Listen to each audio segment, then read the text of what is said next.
Hello, everybody. Welcome to the Crypto Hipster Podcast. This is your host, Jamil Hassan, the Crypto Hipster, where I interview a lot of people, executives, founders, entrepreneurs, artists, musicians, bankers, you name it, around the whole entire world in crypto and blockchain.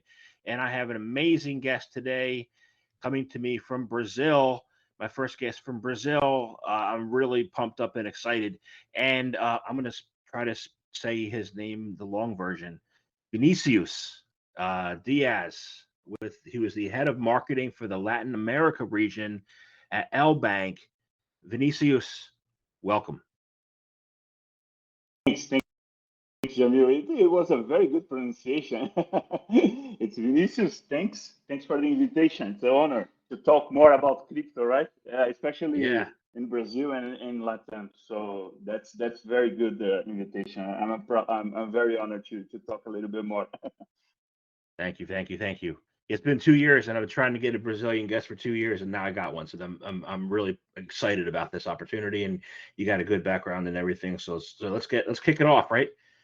Um, I asked my guest the first question is the same question I ask everybody, almost, is what is your background, and is it a logical background for what you're doing now? Yeah. First Oh, it's wow, 2 years to interview a Brazilian. So it's a little bit pressure right now, under pressure right now, but it's okay. So I hope you enjoy Brazil to talk with a Brazilian. Yeah, basically I have like a degree in journalism and specialization in art direction. So it's not super related to marketing or crypto, but I always work with branding and advertising agencies since I was 16 years old, so basically 20 years for now. But I entered in the market world around 2014. Yeah, 2014. But in crypto marketing, I'm joining, like I started to work in 2020 in a startup that tokenize carbon credits, super different. So it was very interesting because I never heard about blockchain and I never heard yet about like carbon credits. So it was a very good experience. And the second question, I think today it makes sense the entire journey that I spent, like working with branding, advertising, marketing. But for now, I'm super excited to work with crypto, right? So I don't intend to move for other segments. So yeah, I think that is very good to participate at the web revolution and now the crypto revolution. So I'm very, I think that I had the privilege to work in these like two segments at that time. So yeah.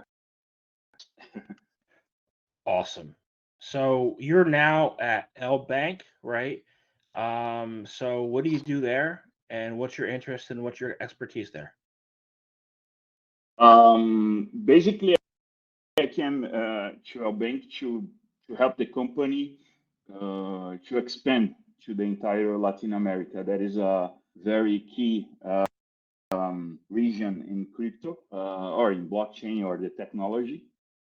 So regarding the marketing pillar, especially because of my experience, but what I'm doing right now is to start to structure the entire department, the entire team, showing to the company what are um, the key points of the region, not only from in Brazil but in Argentina, Mexico, like Venezuela. We have a lot of things going right now on crypto side, and of course, like blockchain, my interest is it's basically involved passion of the concept.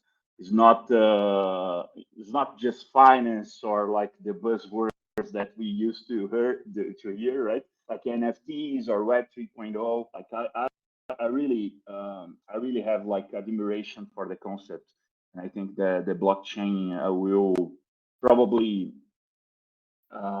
change the entire society as a whole. So I'm like I used to look for or to keep updated to the to some blockchain projects to change the society, right? So sorry, my English is like there's no fluent, but You're there's some fine. words that probably will be wrong. But I think like there's very good projects that change the society. As for example, the prescripto, like I noted, that there's a shift of clinical data ownership. They basically shifted the data of their patients, giving us the power of the data from the healthcare and so on. So that is the kind of project that I truly believe, and I think that for now on, there probably will be appear a lot of them. So yeah, I love this.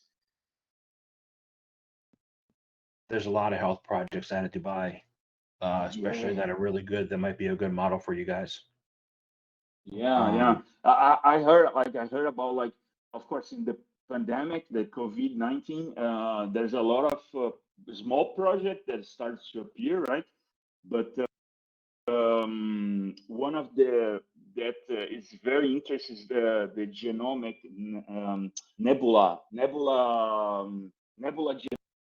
genomics, right? It's from the Stanford and Harvard. So basically, we can map all the genome of the person, the 100% of DNA, talking more about their health and the ancestry. So yeah, that's a lot of good stuff.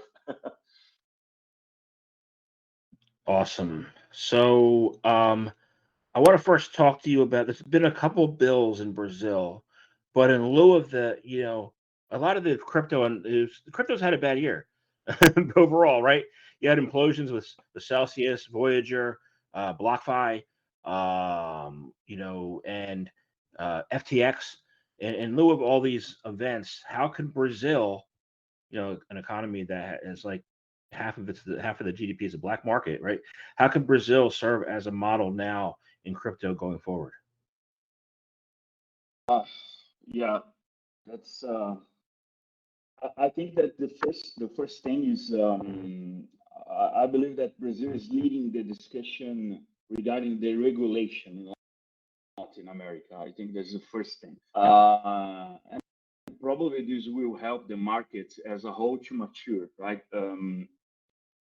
It's and to be honest, they it's already bringing about excellent talks between regulators and the market and the companies, the exchanges, the users. So I think that as you mentioned, like I think in addition to being the largest economy in the region, like in 2021, Brazil has a GDP of almost like 1.6 trillion USD.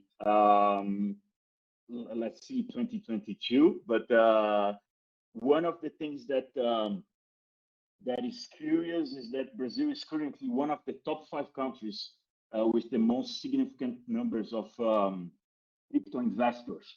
So we are talking about like almost 10 million users, which represents 5% of the population. That's a lot. We are behind only like India, US, Russia, and Nigeria. So we are in a very good position to experiment things, to discuss about regulation, and of course to open new markets also. So that's very good. I think Brazil can be a very good model in these terms, right? All right. So, and you also, I want to touch on Venezuela too. You said you oversee that. I interviewed a young man back in about a year and a half ago whose family came from Venezuela, and who saw like 20 million% inflation. How do you see crypto and blockchain being a fight against inflation, even though Bitcoin did not prove to be a hedge this year? Yeah. I have I built a presentation for the company here to talk and to explain a little bit more about the difference between the countries here in LATAM, because it's not common, like when we are not inside the region, it's very difficult to understand the similarities and the difference between the countries. We are huge, a huge region. But for example, when we talk about users from Brazilian users, crypto Brazilian users, we are talking about investors. We are talking about like people that wants to put like their money in different kinds of investments. The majority, of course. When we talk like about Venezuela and Argentina, especially, we are talking about inflation rates. Like in the inflation, Argentina has like one economy that's struggling a little bit about a lot of things, politicians, and politics and economic issues. So the users basically protect themselves using crypto, blockchain, and so on. Venezuela is the same thing.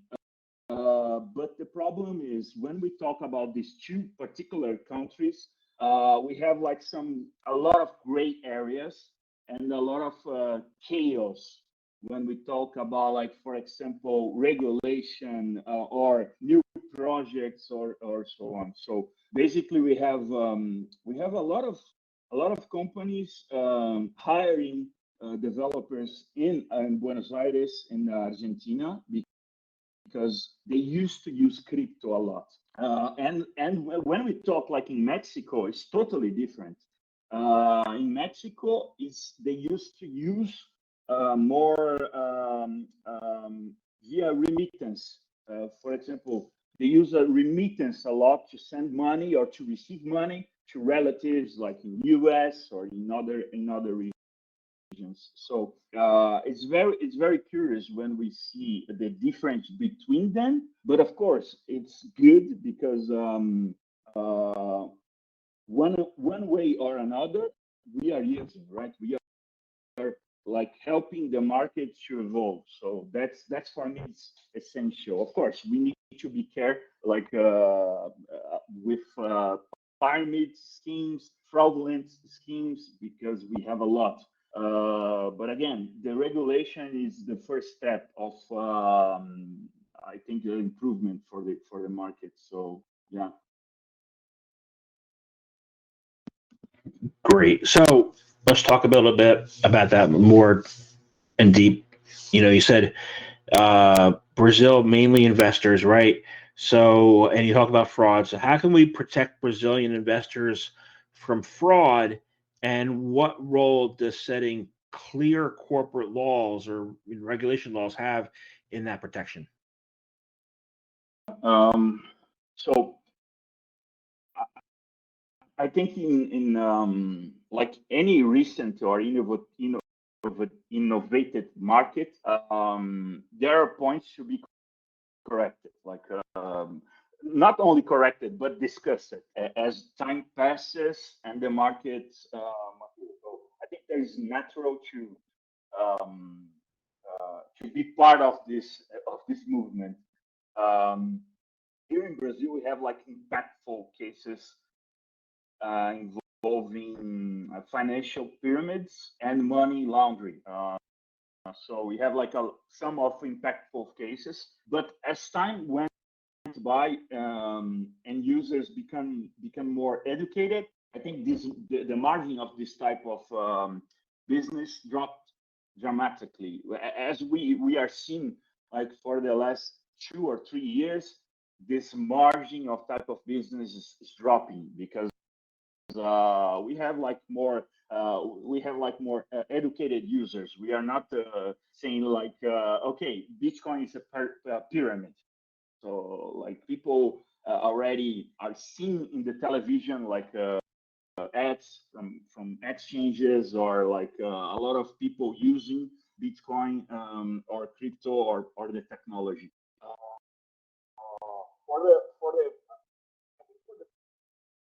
The idea of the fraud prevention, everyone has to responsibility. Companies or exchanges must provide, of course, like all necessary information to the user, like ensure an efficient QIC. We are seeing a lot of companies that doesn't care about the QIC process and has a lot of problems regarding that. And of course, that's like preserve the user assets, right? Because as we are seeing, some companies are using the user assets to, I don't know, like to move or to be profitable with that. Like this is the company side, but we have the user side also. I think the user is responsible for always being informed, studying, like questioning the company, questioning the market, and of course understanding where he's placing his assets.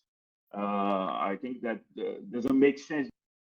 The user just start to put their money on like every company, or I don't know, a company that it doesn't hear about. So I think that's the user responsibility.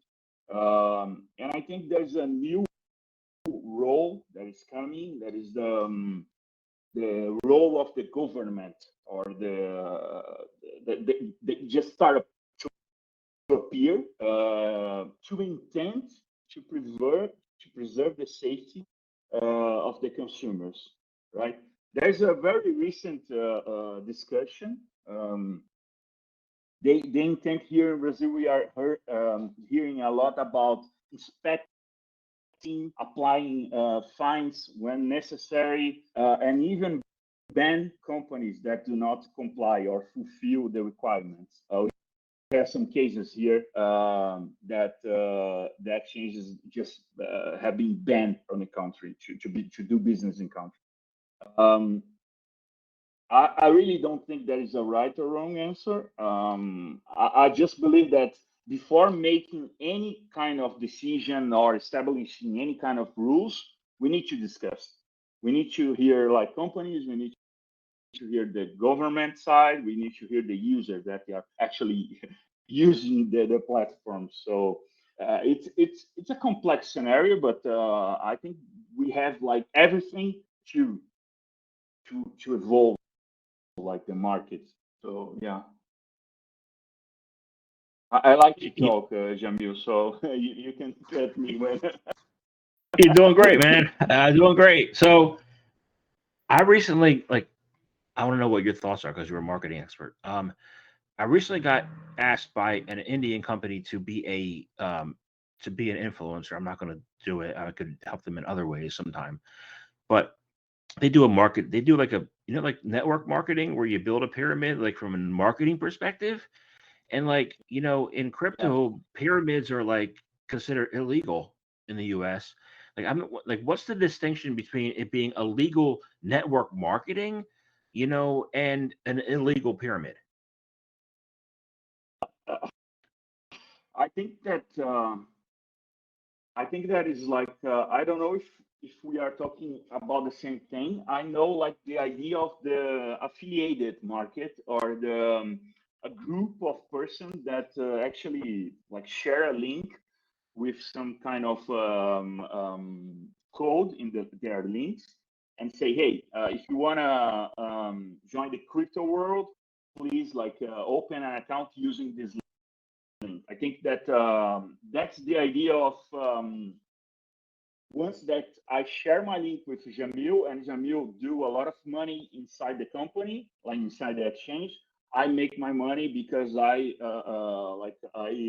recommend the platform. So that's the first idea. That for me is not a problem, because I'm saying that I'm using this platform, and probably if you use my link or my recommendation, you will be like reward with like $10 or something like that. But for me in order to recommend a brand or a company or an exchange, I need to know more about that, right? Because otherwise, it's irresponsibility just to share the link or share the brand. I think that's the power of that. We are not cheating anyone. We are not saying like false statements or we are just saying, yeah, I use this platform. If you want, I have my link and you can use. That's my idea of the marketing strategy of affiliated or something related. When we talk about pyramid, we are talking about like here in Brazil, we have some cases that I can mention that one guy is taking money from people that like that not don't have enough like information about the market. So, for example, Vini, it's an investor for the traditional banks and traditional ways, and Jamil just come to Vinicius and say, "Hey, Vini, I have like a very good opportunity regarding Bitcoin. Can you give me $10,000 and I will make their money like 3 times and blah blah blah blah." But we don't have like contracts, we don't have like anything, we don't have even a platform. I just like transfer the money for to Jamil. But the power of that is so we can think all the people just like transfer their money. It's crazy, right? But we have a lot of people that don't have info, that just they don't want to be part. They just want to make money easy, to make easy money. So they just believe that in that things, and that for me is illegal. That for me is wrong, and it's a crime right here in Brazil. And I think there's a lot of other countries that it's the definition of a crime. So for me, that's the difference between them. It's very different. What you described sounds like what happened to FTX. But let me, you know, what you mentioned a number earlier. You said 1.6 trillion, and I'm going to challenge that. I don't believe that. I believe it's four. I believe the Brazilian GDP is 4 trillion, not 1.6 trillion. Or like that ratio, like it's two times that, or 2.5 times that. And one of the things that I think that makes sense in Brazil, where it doesn't make sense in the U.S., where I am, is central bank digital currencies, right? Because you have such a huge black market, right? What role do you think central banks and central bank digital currencies will have in the future of crypto security protection especially for Brazilians? Yeah, that's I love this question, but I wonder if I can answer, right? Because it's very complex. I love the idea of I'm studying a lot. I'm not a legal person. I'm not a compliance person, so I just like curious. So I'm following all the steps of the regulation here in the country. Today, what I can talk about that is most likely, who will lead the crypto regulation here in Brazil will be the central bank. Most likely, because we don't know yet. That will be decided early next year. So we have like until tomorrow to the president sign the bill. Yeah, the deadline is tomorrow. So central bank probably will lead because they are super involved with the subject. The Chamber of the Deputies, they defend the idea that with the current law, with the current bill, users would be better protected, like from the company that act in bad faith, like from pyramids and fraudulence and so on. And probably they would ensure this by imposing like rules and sanctions for those who not to comply. Like basically, that's it. I think that in theory makes sense, right? In theory, when I said that, like super makes sense. But I think there's several points to discuss. After all, I think decentralization after that will be not so decentralized because once that we are involving like bureaucracies, numerous of bureaucracies in the process, in the regulatory process, and like the people of the government, they are trying to understand. They are not specialists, so they not fully understand the concept of this new economic proposal, right? So my restriction or my fear here is these sanctions and this rule can block the evolution. So of course there's good and bad things, but it's complex, and we are seeing in the discussions, especially in the Chamber of Deputies, that is very complex. There's a lot of points that was being removed for the original test because this was too generic. So yeah, I think that the next year will be key for that discussion. All right. So something that was talked about recently in the Brazilian laws that you mentioned was a concept that I've been thinking about all week because I read an article last week, and it's this concept of asset segregation. And then from my perspective, like I had money on Celsius that I lost, but then there's been like an infighting of between people who are Bitcoin or Ethereum maximalists and cryptos that I have, which are different than them, and everybody's at odds because they have different perspectives and different concepts and different goals and different everything, right? So how could clear asset segregation, by centralized finance exchanges serve, you know, uh, Brazil or any other country going forward, and why is it important in DeFi? Yeah, that's a segregation. Like, and it was that is the example that I give that was removed. I can explain a little bit more about this particular view project, but like for the first question, I believe in transparency, right? I think there is no one can change something of yours without explicit acceptance beforehand. Like there's the basic. I think that is from the moment the user understands the risks, like the scenario, and everything involved in a specific action or a product. The company has the right to use the available assets, like of course under a clear policy. Just constantly updating your like and educating the user. That's why the education process of crypto is very important, because otherwise we are not we even know about what is asset segregation, right? So for me, like offering liquidity, using third-party assets to ensure profitability, or even operational viability. For me, it's crazy, it's madness, because like just do that is crazy, but doing that without the consent of the user, it's totally crazy. It's a crime, right? It's a violation. So especially when we are living in an era of data protection, everyone is talking about data protection. Like if the company uses like your asset to maintain an operation, or to like I don't know, like to get profitability rates, imagine what they don't do with your data, right?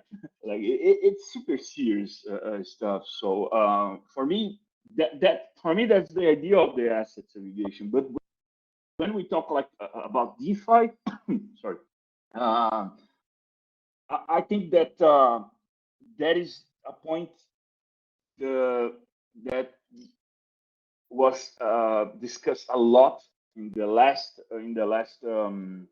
session of the Chamber of Deputies.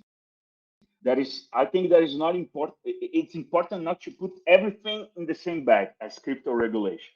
I think DeFi needs to be looked at separately. Like otherwise, I think otherwise innovation and other possibilities will suffer a lot, because the idea of DeFi, the products of DeFi, they are not related to the traditional products. So I think that we need to discuss separately. So talking more about the bill here, the Brazilian bill, one of the concerns of the Brazilian approved bill was precisely the asset segregation.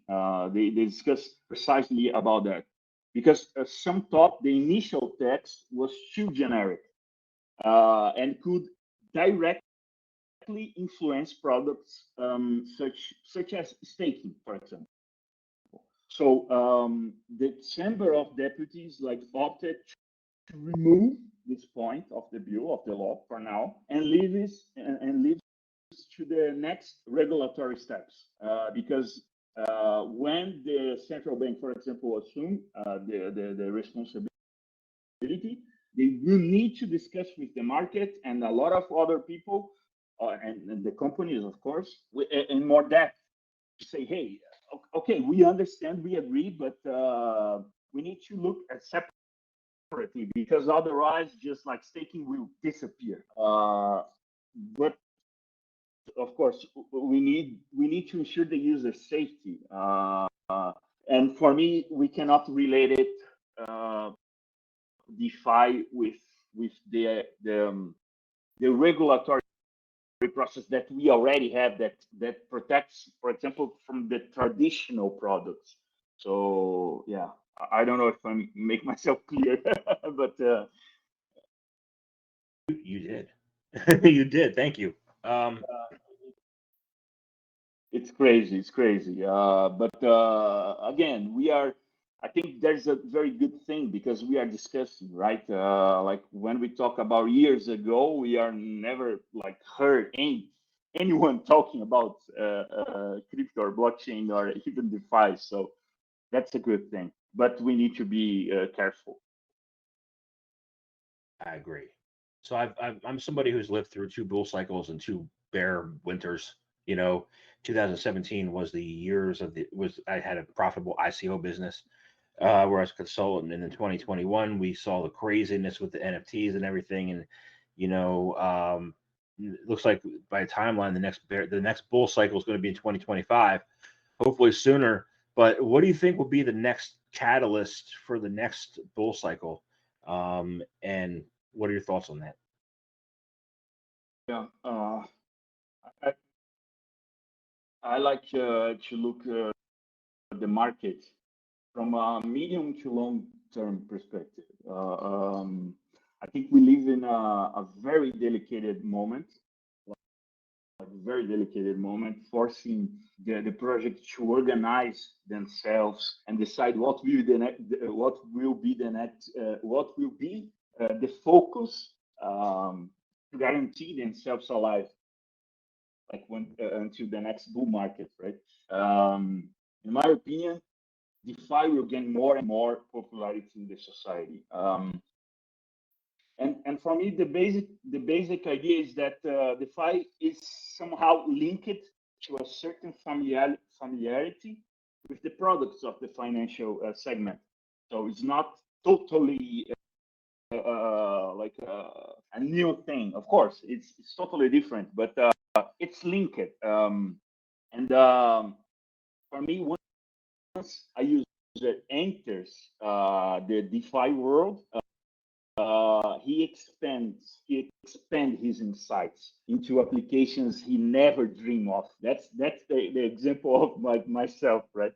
Once that you enter, that's in the marketing side. For me, it's very difficult to convince to get the first time to I would say to buy the user, but to acquire the user, that's very difficult, because he never heard about DeFi or anything else.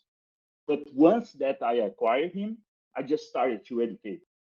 And once that I educated, like that was the more difficult stuff.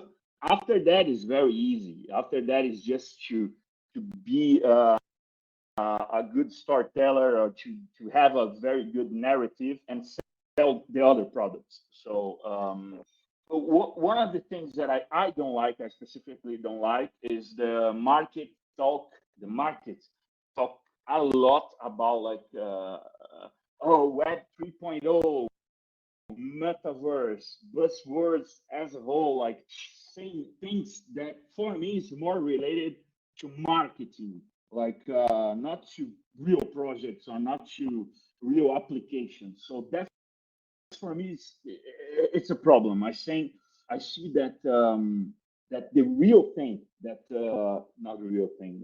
I don't know say if I can say that, but I think that the most likely to gain popularity, to gain strength, is DeFi, because we change the entire ecosystem that we used to use, right? So one good example here in Brazil, we went like until I think 2020, maybe I don't remember the data, but until 2020, we need to pay to send money to like my family and my friends.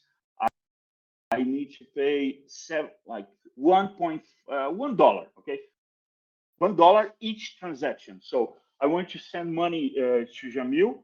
I need to pay like $1 because it all depends from the bank system. So I had account in Santander. You had account in another bank. I will pay like more and more taxes. And then Brazil just launched, not just launched, like several years ago, they just launched the idea of PIX. I don't know if you heard about. That is a local payment method that called PIX. That is totally free. That don't have like time. They don't have like we can do basically the idea of crypto. We can send for free money for Jamil, for other people like in other states. So that's the idea of the economic structure changing. But of course, we know that will be like take a long time because of the banks, the profitability of the size of this structure. So I really strongly believe that DeFi will it's already changing, but will change more and more after these years. I agree with you. I agree with you. You need something tangible and not just buzzwords. So, Yes, yeah, I hate buzzwords. and this is coming from a marketing guy, so this is great. So, I want to thank you very much for your time today. This has been an amazing conversation. I love talking to you. I have one final question, and it's this: how can people find out more information about you, about what you do? How can they keep up to date on what your insights are? How can they do that? So basically, I have my LinkedIn. I love to write things there. As I mentioned to you, like at the beginning, I'm not a very public person, so I'm more like a marketing guy that loves data and loves to do math. But I love to write down some things or some thoughts. LinkedIn is I can write down for you afterwards because it's Vinicius Porazza Dias. And I give you the link, and of course, it will be like a pleasure to meet other marketing. That is so difficult to find marketing crypto marketing person that actually want to study more, wants to understand the difference between, for example, there's a lot of good projects using blockchain to segmented users or to use data, but not. But of course, with their consent and like build a lot of good programmatic media platforms, for example. So it will be a pleasure to meet this person and to discuss and study together. So I can share my LinkedIn profile and again, thanks for the opportunity. For me, it was the first experience. It was very good. Awesome. So thank you very much for your time today. Thanks, Jamil.